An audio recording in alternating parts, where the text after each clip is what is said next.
লাখ মা বোন আর 30 লাখ মানুষের দাম নাই স্যার। না স্যার, আমাদের বিশ্বাস কথা বলবো না স্যার। আমরা কেন দয়া করবো স্যার? তারা তো 3 লাখ মারছে স্যার। এই অবস্থায় কেন স্যার এই জিনিস মুছা হইতেছে? আমি তোমারে বলি এটা দিবে স্যার। এখন তো এটা তো পতাকা থাকতেছে না, এখন পানা দিই। পতাকা দিতে পারা দিবে। হ্যাঁ পতাকা দিতে পারা দিবে। ভাই কেন ছেলেরা জিজ্ঞেস করি, তোমরা শহরে কে বলছো, আমরা ওই জিজ্ঞেস করি ও কারণ এটা তো খারাপ কিছু করে না, এটা তো ভালো। না এটা খারাপ ভালো ভাই, প্রত্যেকটা এটা আমাদের মুক্তিযুদ্ধের চেতনা স্যার। না চেতনা হইলে তাদের পতাকা তাদের স্যার আমরা কেন দয়া করবো স্যার? তারা তো 3 লাখ মারছে স্যার। আর বিশ্ববিদ্যালয়ে স্যার এটা কেন হবে না স্যার? এই অবস্থায় কেন স্যার এই জিনিস মুছা হইতেছে? আমি তোমারে বলি এটা আমাদের অনুমতি ছাড়া আমাদের জন্য পাকিস্তান সবসময় ঠিক আছে স্যার। আমাদের জন্য স্যার তাইলে ইসরায়েলের পতাকা কেন রাখতে দেন স্যার?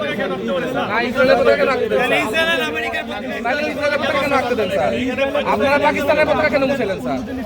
এখানে আমাদের 3 লাখ মা বোন আর 30 লাখ মানুষের দাম নাই স্যার। না স্যার, আমাদের বিশ্বাস কথা বলবো না। আমাদের বিশ্ব